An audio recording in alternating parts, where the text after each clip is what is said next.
Bonjour les coulissettes. Ça va? Vous me reconnaissez? Oh, je suis désolée. Ça fait... Alors, je viens de vérifier, la dernière vidéo que j'ai faite date du 26 juin. Ça va encore, hein, non? Ça fait quoi, 7 semaines, 6 semaines? Je suis désolée d'avoir été autant absente, de ne pas du tout avoir donné de nouvelles au mois de juillet. Ouais, je sais même plus exactement situer la dernière vidéo, je ne sais même pas, j'ai pas regardé ce que je vous y avais raconté. Bah voilà, c'est l'été. Et alors, tout le monde est en vacances et moi, je travaille encore plus. Donc, c'est pour ça. Moi, j'espère que tout le monde va bien et que vous profitez bien de l'été, même s'il est pourri. Voilà, je sais pas très bien quoi dire après autant de temps et avec cet été un peu bizarre et mal foutu. Enfin, voilà. J'ai décidé sur un coup de tête ce matin que je venais vous retrouver parce que sinon ça allait de nouveau encore durer je ne sais pas combien de temps. J'ai commencé comme à chaque fois en disant que j'ai l'impression que j'ai pas grand chose à vous raconter, mais j'avais quand même envie de vous donner quelques nouvelles de moi, de By Night, prendre de vos nouvelles aussi. N'hésitez pas en dessous à me dire si vous êtes parti en vacances, où ça, comment ça va, comment vont vos familles, comment vont vos ouvrages tricot, enfin voilà. Je voudrais aussi absolument remercier toutes les nouvelles colissettes qui se sont inscrites malgré ma quasi-absence sur les réseaux sociaux. Bienvenue à vous, j'espère que cet espace vous plaira, même s'il est un peu au ralenti pour le moment. Voilà. En vrai, oui, je teins tout le temps, tout le temps, tout le temps, tout le temps. Et donc voilà, je teins, je rebobine, je fais des sacs à projet et puis ben voilà, on a le droit de revoir un peu de monde, donc du coup, dès qu'on en a l'occasion, on mange un bout avec des amis, avec des voisins, avec la famille, on bouge beaucoup.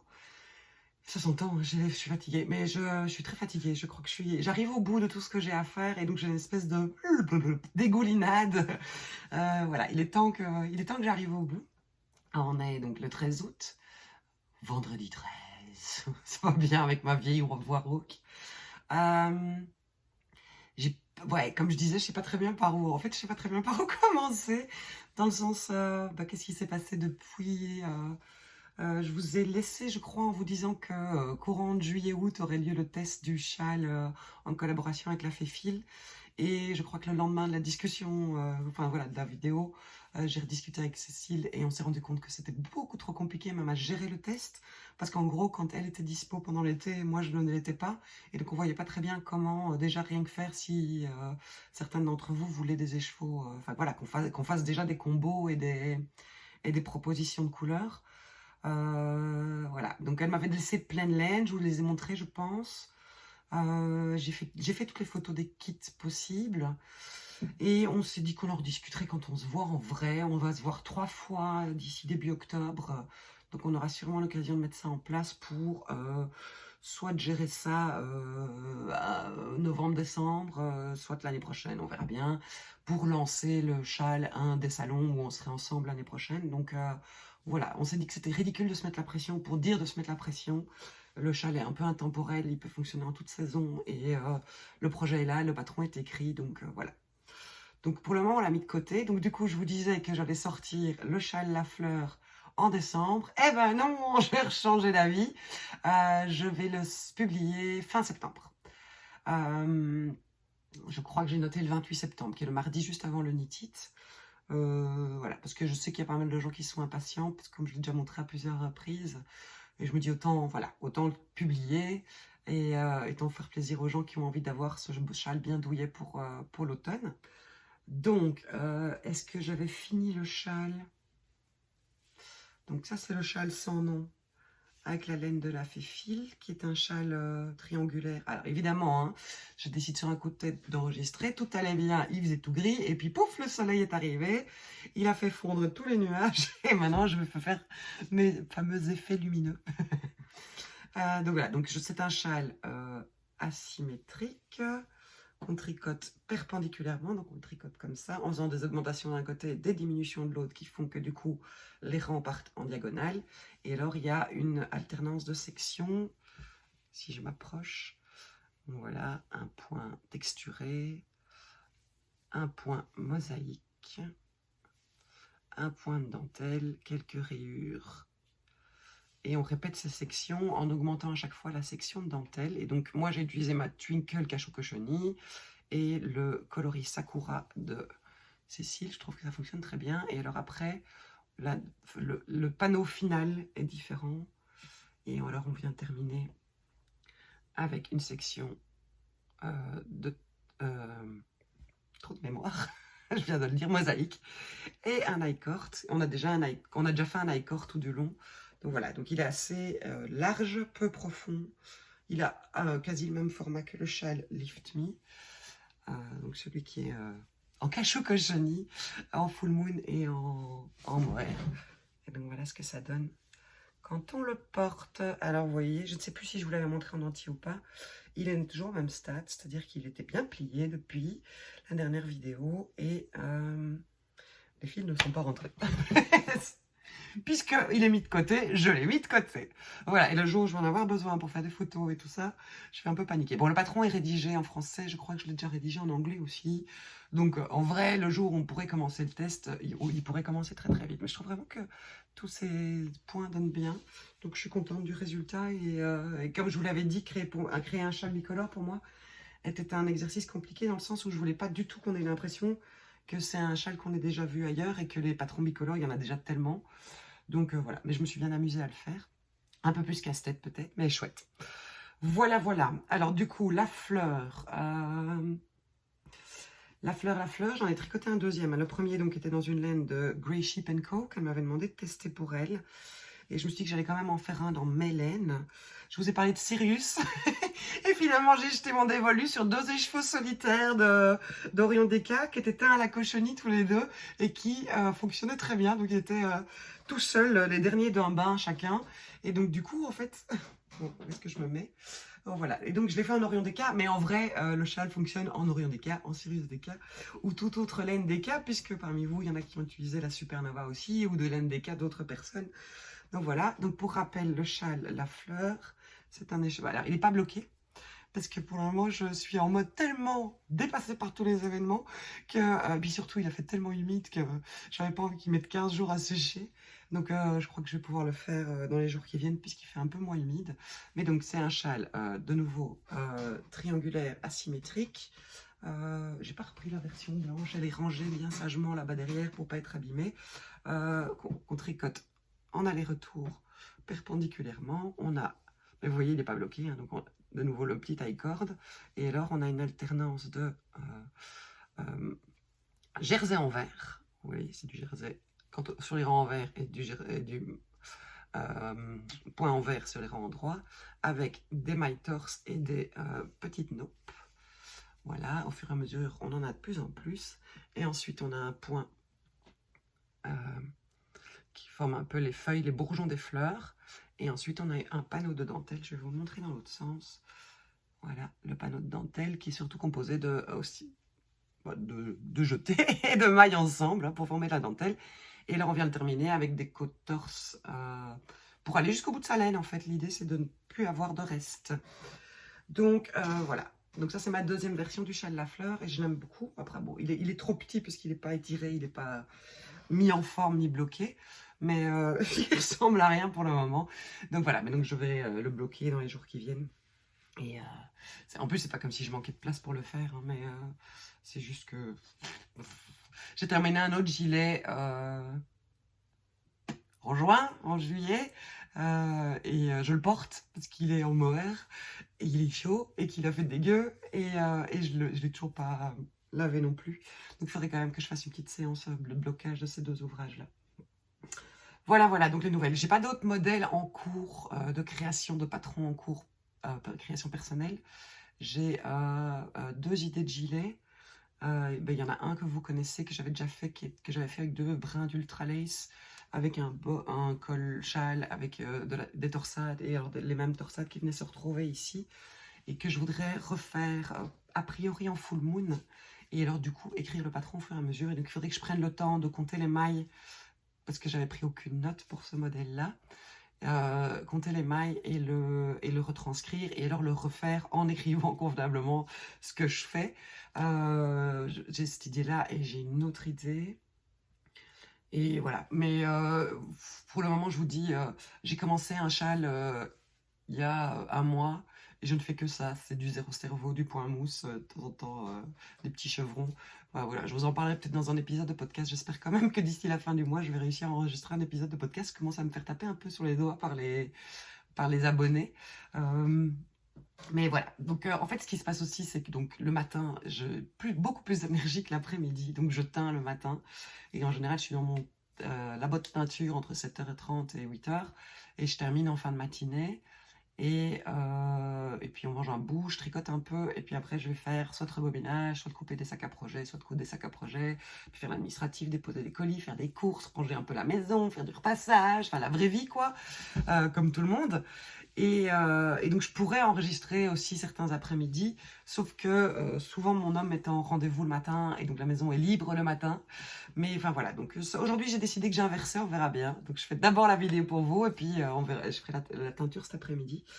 Alors la teinture c'était un peu compliqué à gérer entre les portes ouvertes, la venue de Trélise et lors le week-end dernier on s'est fait kidnapper par les enfants. On est parti pile 48 heures en Champagne. Et, euh, et donc, du coup, il a fallu. Alors, moi, je savais j'avais dû bloquer ce week-end-là. Les enfants nous avaient dit on part dans la soirée vendredi, on revient dimanche après-midi. Tu ne peux rien dire à papa, c'est son cadeau d'anniversaire et du coup, le tien aussi. Euh, mais je ne savais pas où on allait.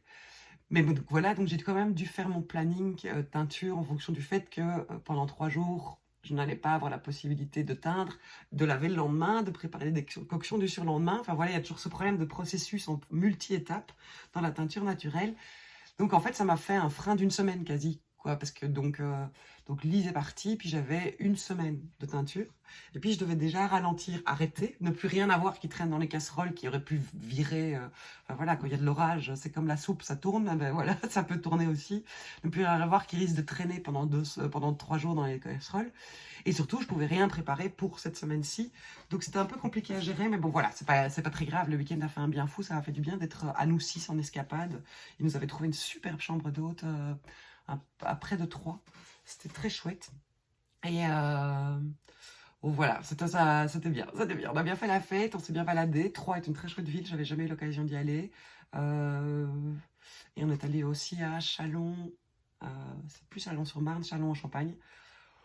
Voilà, quand on a vu Troyes, Châlons est beaucoup moins sexy. Par contre, les propriétaires de gîte nous avaient conseillé de faire la petite balade en barque et effectivement, ça c'était sympathique. Mais bon, c'était juste le dimanche après-midi avant de reprendre la route et c'était voilà, on faisait déjà 1h15 de route et puis on faisait la balade et puis on remontait à la maison.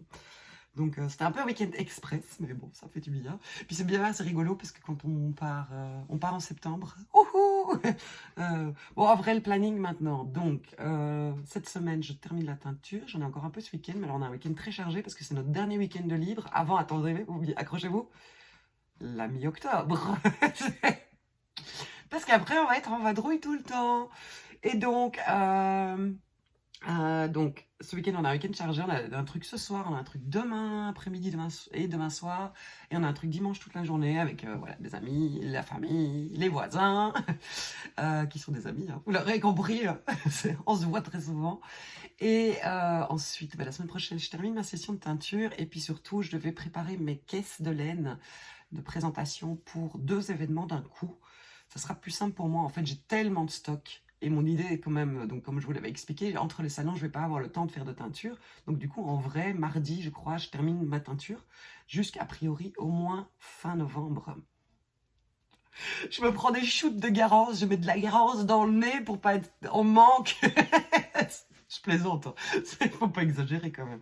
Mais j'avoue que de temps en temps, j'ai des espèces de petites bouffées d'angoisse de 3 mois sans teindre, c'est ça, septembre, octobre, novembre, 3 mois sans teindre, ça va être dur, ça va être très dur. Et donc j'arrive, enfin voilà, je vous l'ai déjà dit, j'angoisse complètement à l'idée de ne pas teindre, de me retrouver sans stock ou d'avoir des trucs qui manquent ou de ne pas pouvoir réussir à faire plaisir à tout le monde. Enfin, bref, vous me connaissez, hein, je ne vais plus vous raconter tout ça. Mais donc, je termine, ouais, c'est ça, la teinture mardi ou mercredi. Et puis voilà, je vais faire mes caisses pour le week-end prochain. Je serai près d'Enghien en Belgique. Pas Enghien-les-Bains en France. Près d'Enghien en Belgique pour le salon des artisans, la foire aux artisans de Hove.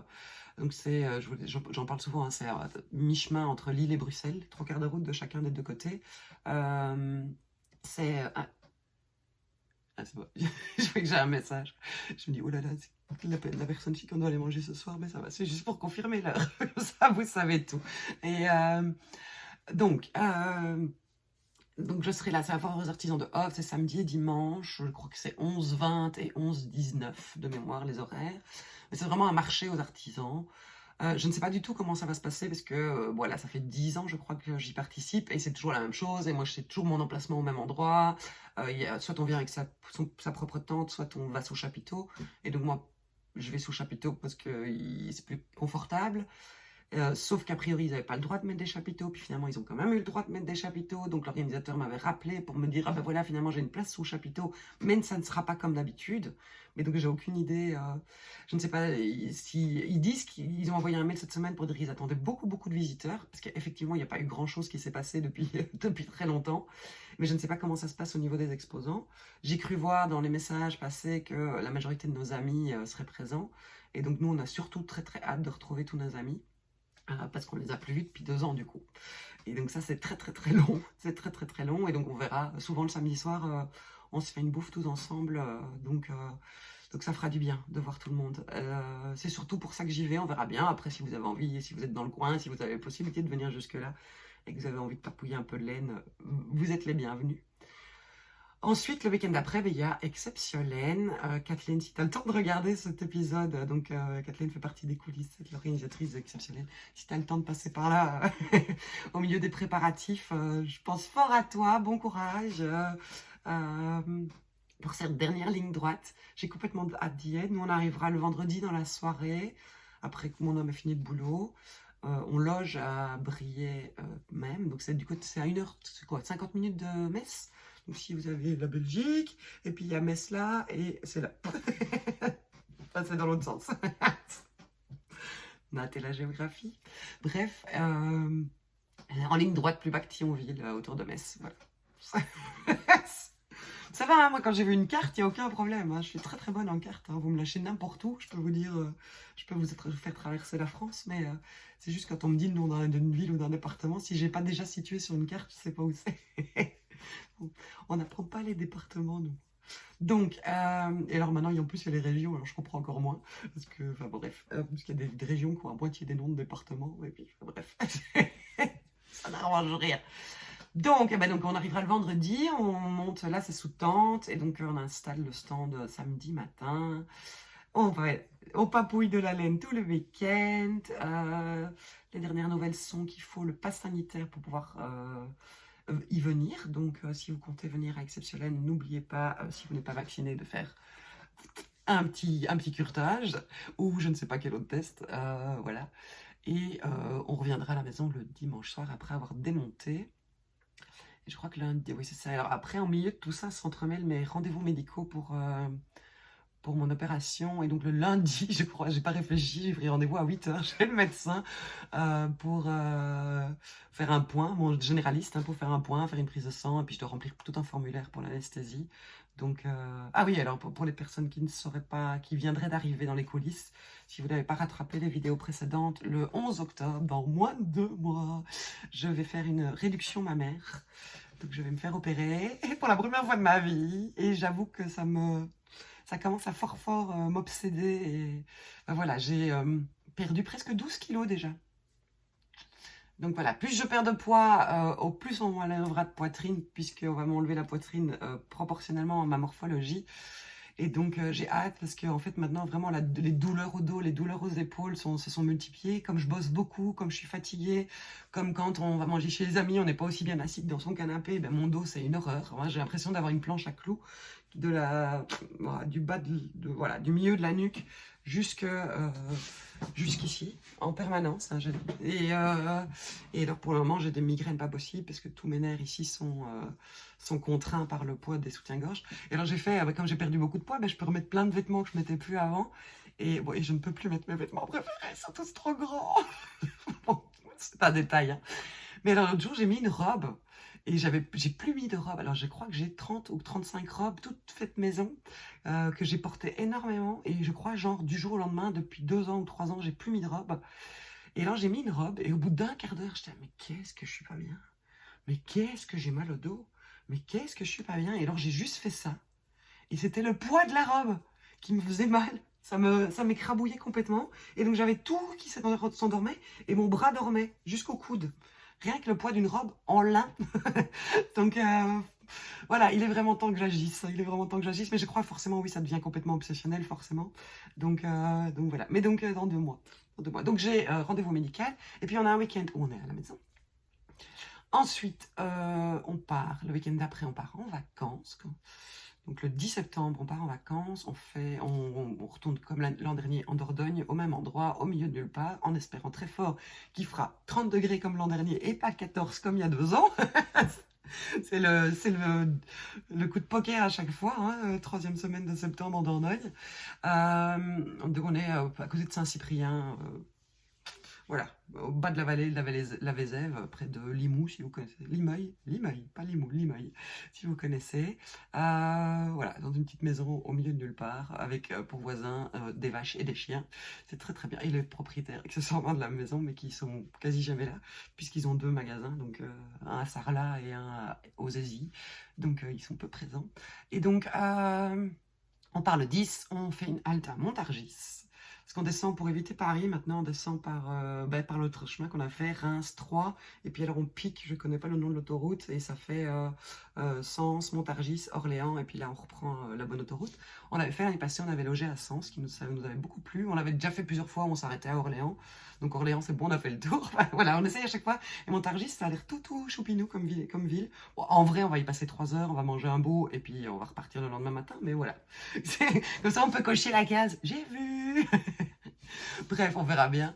Et donc on arrive le samedi dans notre gîte et on repart le vendredi et on descend jusqu'à Coutances, je ne sais pas comment ça se prononce, en Ariège pour le festival Wallen Music qui a donc lieu les 17, 18 septembre, 19 septembre, j'aurais dû prendre un calendrier. Voilà, le 3e week-end de septembre. Et donc là, c'est de nouveau sous Barnum. Je ne sais plus de mémoire, on s'était installé le vendredi l'année passée. Oui, c'est ça, on s'était installé le vendredi. Et puis le salon a lieu samedi, dimanche. Alors là, il n'y aura pas de passe sanitaire nécessaire pour le moment, puisqu'elles ont converti l'événement en marché artisanal avec représentation musicale. Je ne connais pas les règles, je ne comprends pas les règles, et je ne comprends pas pourquoi il y a une différence entre, juste à cause d'une dénomination, je dois avouer que personnellement, ça me choque même un peu. Je dois avouer que j'aurais préféré passe sanitaire obligatoire pour tout le monde et ne pas devoir porter un masque en permanence, surtout s'il fait chaud, mais ça c'est mon point de vue, voilà, c'est pas... je veux fâcher personne quand je dis ça, c'est juste que je trouve ça plus confortable, mais bon, voilà. Je ferai de toute manière tous les efforts qu'il faut parce que j'ai envie d'être là et que vous vous rendez pas compte. Alors j'ai des nuits, c'est pour le moment. Je sais pas, je fais des cauchemars. Ça fait tellement longtemps que j'ai plus monté de stand ailleurs que dans ma salle à manger que j'ai des nuits de bouffer comme ça. Le dernier c'était Wallen Music il y a presque un an. Des bouffées de trucs cauchemardesque où on arrive dans la prairie, mais en fait la prairie se transforme en place de village et au milieu il y a une espèce de grande tour et tout le monde est installé en bas et moi je dois être installé tout en haut de la grande tour et c'est un espèce de château d'eau immense et en fait il n'y a pas d'escalier, il n'y a pas d'ascenseur, il faut tout monter même pendant genre des centaines de marches et en fait comme les visiteurs n'ont pas le courage de le faire, il n'y a personne qui vient nous voir, enfin, et dans la tour comme ça fait, c'est un peu, enfin bon bref, des trucs très bizarres, très bizarres. Il est vraiment temps que je recommence à faire des marchés, que ça devienne une routine. Parce qu'en vrai, c'est toujours... on arrive et puis, bon, comment est-ce que je m'installe? Qu'est-ce que j'avais décidé? Ah oui, alors... Bon, c'est toujours un peu la surprise. Donc voilà, donc on rentre d'Ariège le lundi, du coup vers le 20 septembre. Et s'ensuit... Il y a un week-end où on est à la maison. Ah non, oui, c'est ça. Potentiellement, il y a les Fêtes Romanes à Bruxelles, le dernier week-end de septembre. Donc les Fêtes Romanes, c'est ce festival des arts de rue où il y a aussi une rencontre de créateurs. Et donc pareil, j'y participe depuis pas loin de 10 ans. Donc elles ont envoyé un message, c'est organisé par la commune de Woluwe. Donc ça se passe au centre culturel Wolubilis. Donc sur l'esplanade tout autour, on n'est pas dans le centre culturel, ça se passe en plein air. C'est aussi sous tente, mais là les tentes sont fournies. Et... elles ont envoyé un mail courant juin en disant que a priori il y aurait moyen de l'organiser, mais elles voulaient faire un sondage d'abord pour voir si ça valait la peine de l'organiser, s'il y avait déjà assez de participants intéressés. Et la commune, les institutions communales prendront leur décision fin août. Donc voilà, donc on verra bien, surprise, pas surprise, il y aura pas. Mais donc a priori, je serai donc en rentrant d'exceptionnel, j'aurai le week-end qui suit l'effet Troman. Et en fait, le vendredi, pouf, on part à Lyon, donc 1er octobre. Donc je sortirai, je publierai La Fleur le mardi 28 et le 1er octobre, on part à Lyon et on espère qu'on pourra s'installer. Donc si Lyon, de mémoire, on avait 6 heures de route pile poil, donc on partirait assez tôt. D'ici, on fait les 6 heures d'une traite. L'année passée, il y a 2 ans, on avait pu s'installer, il y a 18 mois, on avait pu s'installer le vendredi après-midi. Donc, on s'installe, on a été très paresseux, on a loué un mini appart à 150 mètres de la salle avec un garage, donc on peut caser la camionnette après. On est tous un peu marqués par ce qui est arrivé à Aimée il y a 18 mois où elle s'est fait cambrioler tout le contenu de sa camionnette le dimanche soir. Donc, ouais. Donc voilà. Donc, et donc samedi, dimanche, le Nitite. J'attends avec impatience aussi. Enfin, vraiment, chacun de ces événements, j'ai hâte, mais hâte, vous n'imaginez pas. J'ai pouvoir. Enfin, déjà, les portes ouvertes que j'ai faites en mai, celles que j'ai faites en juin chez Cécile, et celles que j'ai faites ici en juin, en juillet avec Trélise, m'ont fait un bien fou. Mais alors, encore en plus, les festivals, c'est encore plus dynamique, je pense. Il y a plus de monde encore, plus de... donc, enfin, oui, je ne dénigre pas, je suis vraiment très contente d'avoir fait ces portes ouvertes. Donc voilà, et là, on rentre de Lyon le 4, et le... Ah non, je crois qu'on rentre le dimanche soir, parce qu'on s'est rendu compte la fois passée qu'en fait, arrivé le dimanche soir, il se passe pas grand-chose, et on est un peu coincé, et puis c'est rouler le dimanche soir est plus confortable que le lundi. Donc on rentrera tard le dimanche soir. Et le lundi, rangement, vider la voiture, hein, et trier toute la laine. Et alors cette semaine-là, j'ai rendez-vous pour la mammographie, j'ai rendez-vous pour l'anesthésiste, rendez-vous avec l'anesthésiste pour préparer l'opération qui a lieu le lundi qui suit, donc le 11 octobre. Donc voilà, voilà, voilà. Et donc après, pendant ça, du type, je sais pas, hein, au moins 5 jours, enfin non, entre 3 et 5 jours, je reste à l'hôpital, et puis après, on verra 3, 5, 6 semaines de calme, on verra. Je sais pas, on verra. J'ai décidé que je ne me mettais aucune pression et que dans ma tête, je ne faisais rien avant le 1er décembre. Donc je ferai peut-être quand même un peu de couture et des choses comme ça, mais je verrai, je veux surtout pas me blesser et surtout faciliter la cicatrisation pour que ça aille le mieux et le plus vite possible. J'espère quand même que je pourrai tricoter. Au pire, je lirai.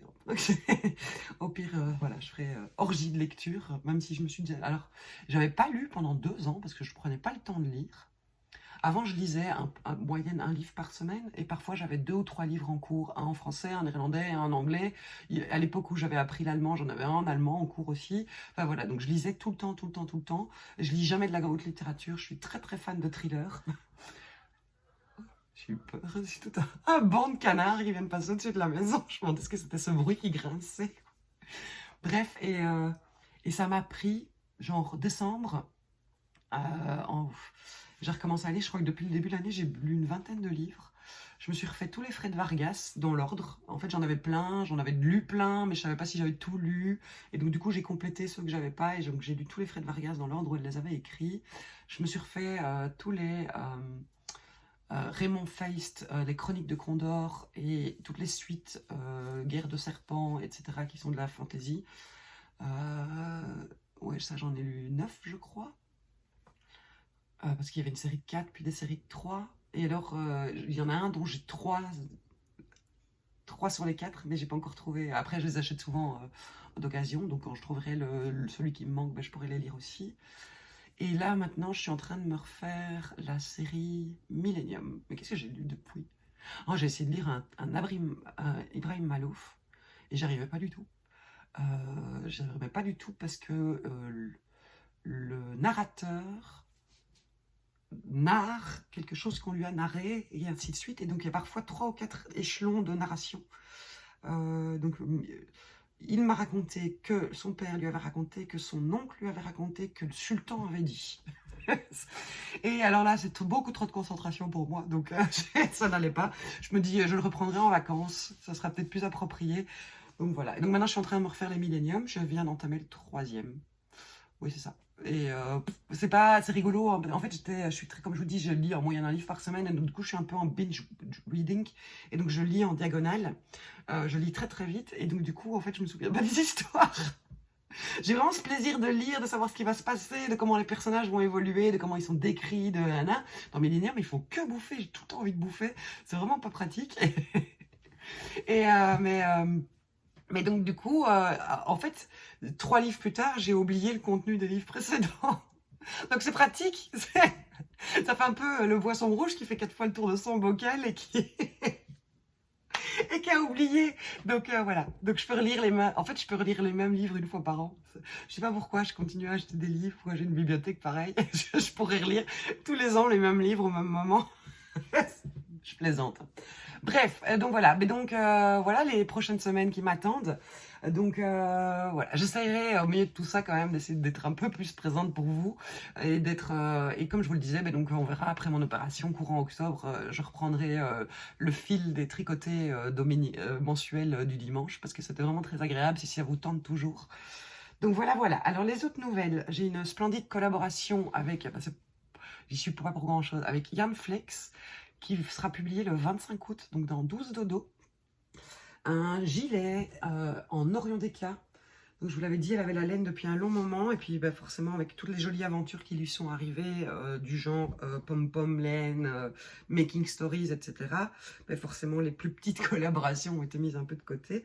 Et donc elle a travaillé sur ce splendide gilet en Orion Déca, que j'ai tricoté assez rapidement. J'en avais un peu peur, parce que je m'étais dit un truc avec 5 ou 6 écheveaux de Orion Déca, en plein été, avec plein de points texturés, ça va être balèze à tricoter, mais en fait finalement il a fait moche, donc il n'y avait pas de problème à tricoter.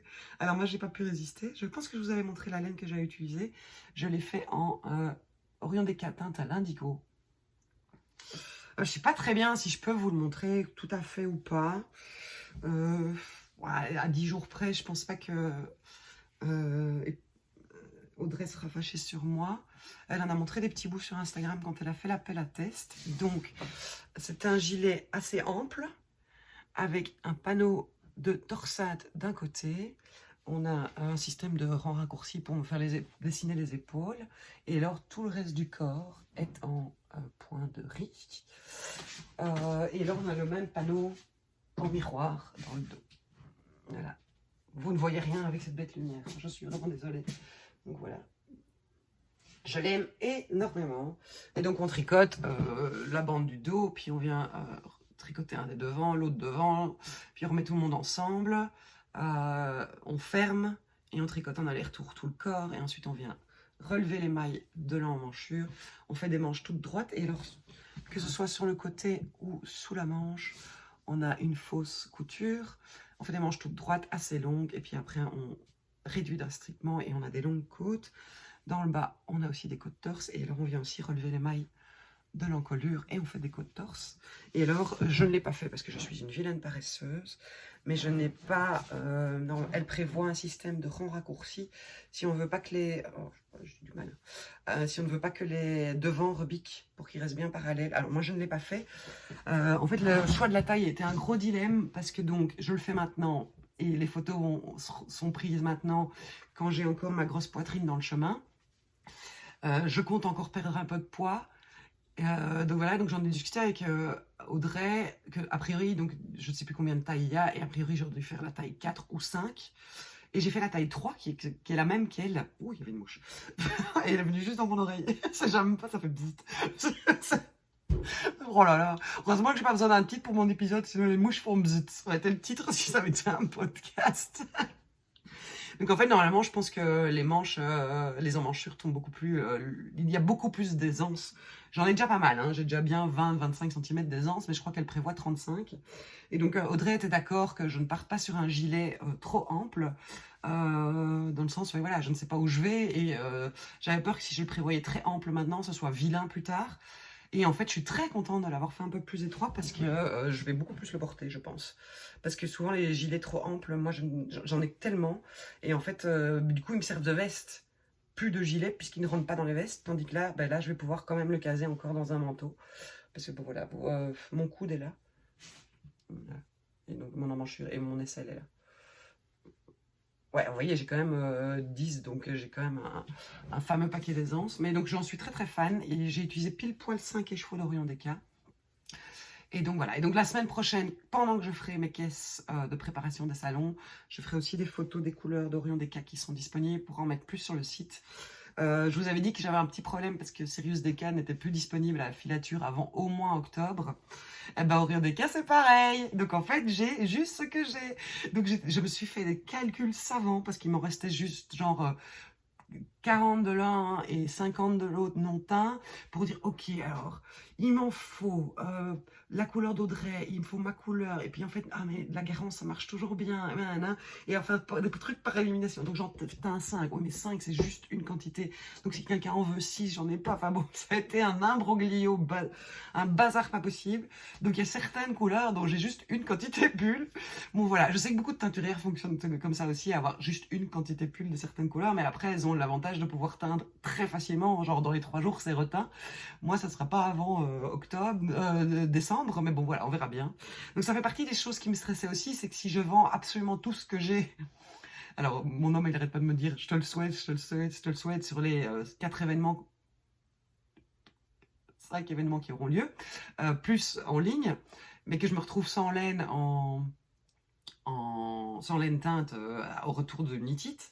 Donc ça veut dire que je peux pas, parce que je m'étais quand même dit que je ferais à ce moment-là, je sais pas si c'est avant l'opération ou après l'opération, je referai quand même une mise à jour convenable du site, parce que là pour le moment je mets plus rien en ligne parce que j'ai trop peur de pas avoir assez.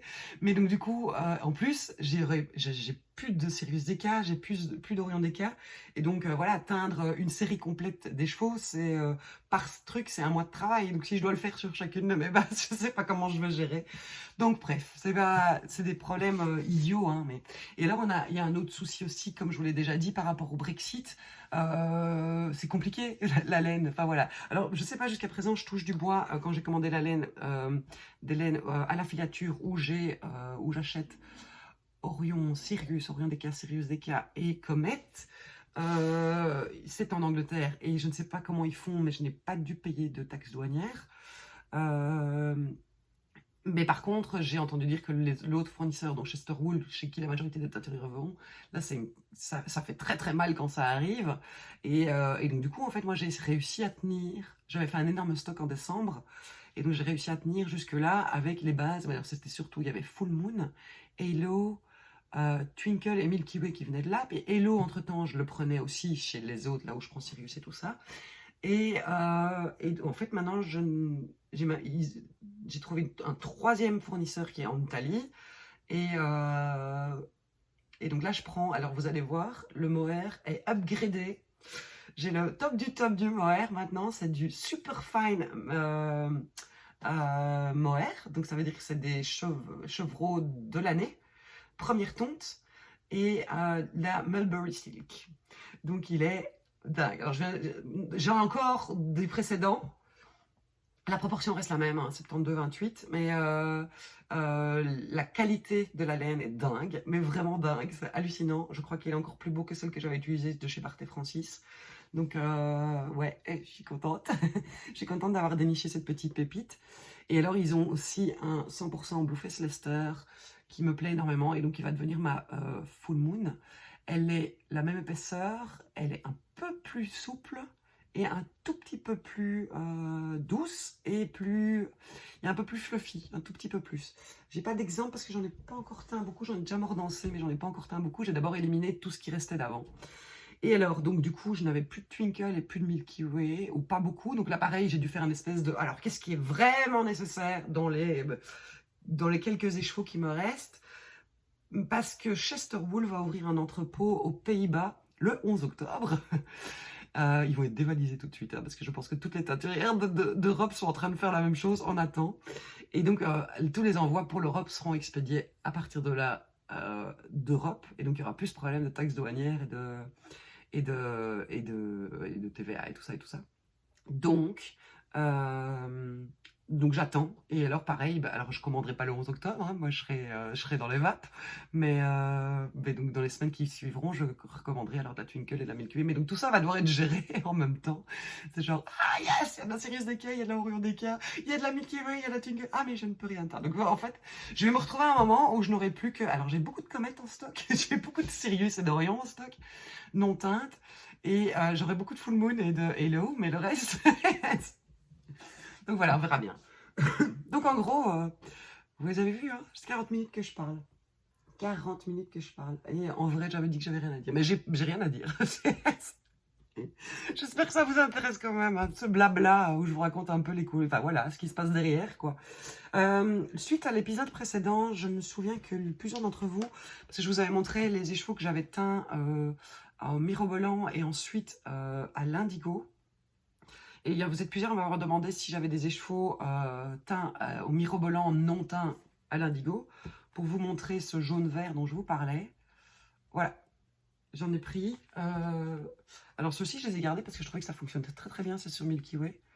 Donc ceux-là, je les ai pas reteints à l'indigo. Pour rappel, une fois qu'ils sont passés par l'indigo, ça donne ceci. Donc voilà. Dans les derniers temps, hein, j'ai vraiment continué... j'ai refait toutes les bases, toutes les couleurs, voilà, je faisais Garance, et alors je faisais premier bas de Garance, deuxième Garance, des futurs zinzin indigo, donc j'ai fait énormément de zinzin indigo. J'espère que j'aurai de quoi tenir jusqu'au bout. Je vais pas vous remontrer tout, ça sert à rien, parce que... bon voilà, mais si vous avez l'occasion de venir au salon ou quoi, et j'en avais présenté à chaque fois aux portes ouvertes pour faire une surprise et ne pas trop le dire. Et alors j'ai fait un truc, j'avais... donc chez l'Italien, j'avais acheté une autre base qui en photo et en description ressemblait très très fort à la Twinkle. Qui était donc même proportion de mérino, même proportion de nylon et une stellina argentée. Et alors en photo elle avait l'air aussi d'avoir cet effet un peu grisâtre qu'à la Twinkle. Et donc du coup je me suis dit, ah bah si en plus je peux remplacer ma Twinkle et la faire venir d'Italie, pourquoi pas. C'était avant de savoir qu'il y avait l'entrepôt qui allait changer. Et donc j'ai reçu, alors j'ai pas des chevaux non teints, j'ai reçu les écheveaux et ils étaient moches, mais moches. J'ai pris, alors heureusement j'en avais pris que 10, donc 1 kilo. Ils étaient gris, ils étaient éteints. Là, alors c'est très retordu comme la Twinkle, j'aime bien, mais je sais pas comment expliquer, c'est pas la douceur ni rien du tout de la Twinkle. Et alors surtout, c'était pas une jolie, délicate Stellina Bro, c'était la boule à facettes Stellina argentée.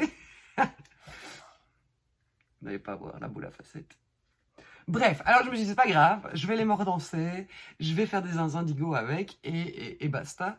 Donc je les ai mordancés. Alors non, c'est ça, je les ai mis dans un bain d'épuisement de cochenille, mais je l'ai fait en monobain. C'est-à-dire que du coup, pour gagner une étape, certains ingrédients acceptent qu'on travaille en monobain, mais ça veut dire donc ce qu'on appelle en monobain, c'est qu'on va mettre la lin, le tartre dans la décoction. Et donc le mordançage se fait pendant la teinture. Et alors, il y en a plein qui ne fonctionnent pas du tout parce que, par exemple, la Garance, le résultat est à chier. Enfin voilà, il y a plein le process de quand a lieu le mordançage par rapport à la teinture agit sur chacune des couleurs. Mais donc sur certains bains d'épuisement, j'essaye quand même de gagner une étape et une cuisson. Et donc les bains d'épuisement de cochenille, ça fonctionne assez bien. C'est une cuisson très lente et très longue. Je dois vraiment démarrer tout doucement. Enfin voilà, je démarre à 30 degrés et alors je dois cuire thermostat 4/9 pendant presque 2 heures pour arriver presque au bouillon, parce que la cochenille a besoin d'arriver presque au bouillon. Et après, je dois encore laisser jusqu'à ce que j'ai cet affrémissement, jusqu'à ce que toute la couleur soit absorbée. Donc c'est un processus long. Alors au total, je ne sais pas si c'est plus malin, mais ça fait quand même moins de manipulation et tout ça. Et donc, ce qui est très amusant, mais donc je les avais mis partiellement dans la cochenille. Et donc, je ne sais pas si c'est la cochenille, si c'est le vinaigre que je mets pour acidifier mon bain de cochenille, ou si c'est la lin. Et en fait, toutes les parties qui sont teintes cochenille, donc ce qui est ici maintenant dans un indigo, soit dans les roses ou dans les violets, il n'y a plus de paillettes. Donc voilà, je sais pas, alors celles qui me suivent depuis très très longtemps se souviennent peut-être qu'au tout début je faisais la teinture, j'avais la base qui s'appelait Sparkle Socks, qui venait de chez Chester Wool et qui était la base classique que beaucoup de teinturières ont, mérino, nylon, stellina argentée. Et en fait moi j'en avais genre, ah c'est génial, j'en veux, je veux des paillettes, et j'en avais acheté des tonnes, et en fait toutes les paillettes avaient disparu. Et donc souvent, c'était au moment du mordançage. J'en avais parlé avec Chester Wool, ils m'ont dit que ça n'était jamais arrivé à personne. J'en ai parlé à d'autres teinturières qui m'ont dit si, quand le bain est fort acide, il n'y a plus de paillettes. Bref, donc manifestement, la Stélina argentée n'aime pas le mordançage. Donc, alors... Mais alors, est-ce qu'on voit les paillettes? Oui, là, on devine peut-être ici que là, il y a des paillettes et là, il n'y en a pas. Donc voilà, donc j'ai un bain de zinzin indigo partiellement pailleté. Mais je les trouve très beaux. En fait, je me demande si je ne vais pas quand même m'en garder un pour me faire une paire de chaussettes, mais en même temps, comme je fais une paire de chaussettes par an et que j'ai au moins 30 écheveaux de plaine à chaussettes. Ah, ma vie est compliquée. Donc voilà, bref, donc ça c'est une toute petite nouvelle de la teinture. Vous l'avez peut-être vu sur Instagram, j'ai fait un peu d'éco-print aussi. Alors c'est juste que je me suis rendu compte qu'on était début août et que j'avais toujours pas fait d'éco-print et que dans un mois c'est fini les éco-print. Et que surtout en fait quand j'ai installé le stand pour les portes ouvertes, quand j'avais fait mon stand pour les portes ouvertes en mai, j'étais toute seule. Quand j'ai fait porte ouverte chez Cécile, ben, Cécile elle a sa pièce qui est pleine de laine, voilà, j'avais pas besoin de beaucoup de nappes. Et quand j'ai fait mon stand ici, ben alors je cache certains meubles, je cache la bibliothèque de livres, et puis il me fallait des nappes sur chacune des tables, et puis il fallait, ben, Lise elle vient en avion, donc elle vient juste avec ses valises de laine, donc moi je lui apporte, je lui fournis les tables, les nappes et tout ça, et l'éclairage, mais donc du coup, ben, j'avais pas du tout assez de nappes, parce qu'en fait, toutes mes nappes que j'utilisais jusqu'à l'année passée sur les salons, bah, c'est devenu des stores. Je les ai transformés en stores américains dans mon salon, dans ma salle à manger, dans ma cuisine. Donc en fait, j'avais plus du tout assez de nappes teintes avec les tissus, enfin avec la technique de l'écoprine. Et je trouve que ça fait quand même plus chouette sur mon stand que des nappes blanches ou n'importe quelle autre couleur. Et donc du coup, je me suis dit, ah, voilà. Donc dans ma casserole, j'arrive à mettre 3 nappes. Donc j'ai fait 2 séries de 3 nappes. Que j'ai d'ailleurs relavé cette nuit, pas encore toutes, et j'attends que le sèche-linge puisse être tendu, mais alors il fait encore tellement bizarre que... Bref, donc voilà, donc j'ai fait 2 séries d'écoprines, et alors il y a un truc qui me démangeait depuis 3 ans, au moins. Je voulais faire des essais d'écoprines sur papier aquarelle. Et en fait, le problème était de prendre le temps d'aller voir. Alors, je n'ai pas été refouiller tout mon matériel de dessin, mais je suis sûre que j'ai encore des blocs de papier aquarelle. Mais même si j'ai jamais été une grande aquarelliste, moi j'étais très écoline, encre, et alors beaucoup de pastels secs que je venais mettre en matière dans les écolines justement. Enfin voilà, et beaucoup de mines de plomb. Je suis très mine de plomb. Donc voilà, et donc Lise m'avait demandé si on pouvait aller se balader un des jours où elle était là, parce qu'elle est restée une semaine complète.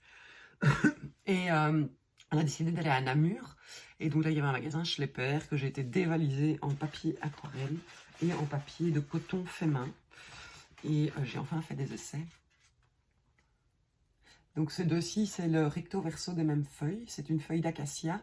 Et les petites là, c'est de l'eucalyptus. Ah, c'est embêtant cette lumière parce que je suis pas sûre que vous voyez vraiment bien. En même temps, je suis pas sûre de bien voir mon écran. Donc voilà. Je suis assez fan. Je sais pas du tout ce que je vais en faire. Je me demande à quel point j'ai pas envie de redessiner dessus ou voilà, ou de juste le mettre comme ça sous cadre, j'en sais rien. Ça c'est pareil. Alors vous avez le recto verso. Ça c'est le sumac de Virginie. Ici vous avez une feuille d'érable toute petite. Là vous avez mon chouchou, l'herbe à Robert. Ici il y a une feuille de clamsis. Et alors ça j'ai oublié le nom. Je crois que c'est berberis quelque chose. C'est un espèce de petit truc, on le voit mieux. C'est un truc qui fonctionne mieux en ce qu'on appelle en empreinte, en fait, qui vient pas...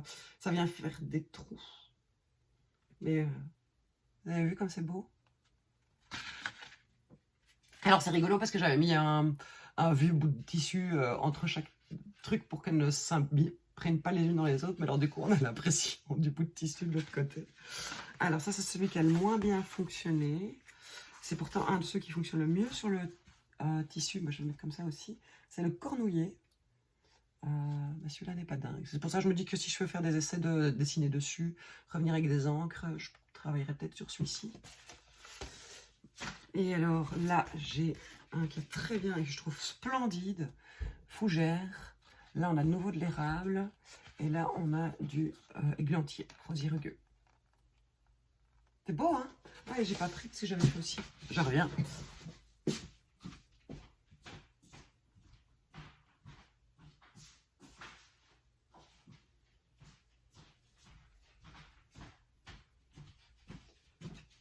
J'avais trouvé un bloc de papier aquarelle qui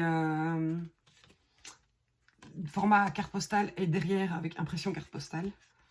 Et donc j'ai fait, c'est comme ça j'ai fait le premier essai. Herba Robert, et ça c'est du framboisier sauvage, la ribe. Donc voilà, et vous voyez de l'autre côté, mais on voit presque plus, il y a une impression carte postale.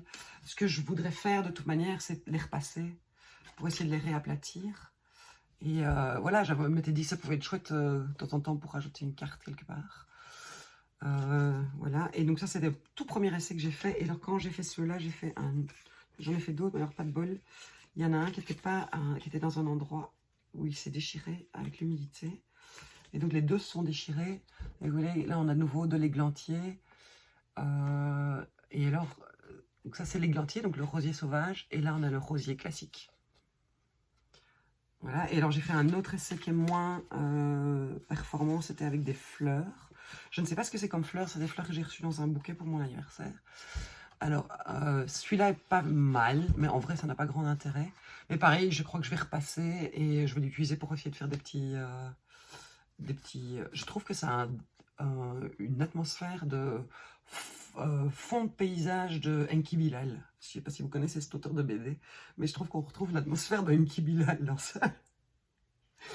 Bon, celles qui sont déjà venues chez moi savent probablement que j'aime beaucoup Enki Bilal, puisqu'on a quelques reproductions et sérigraphies.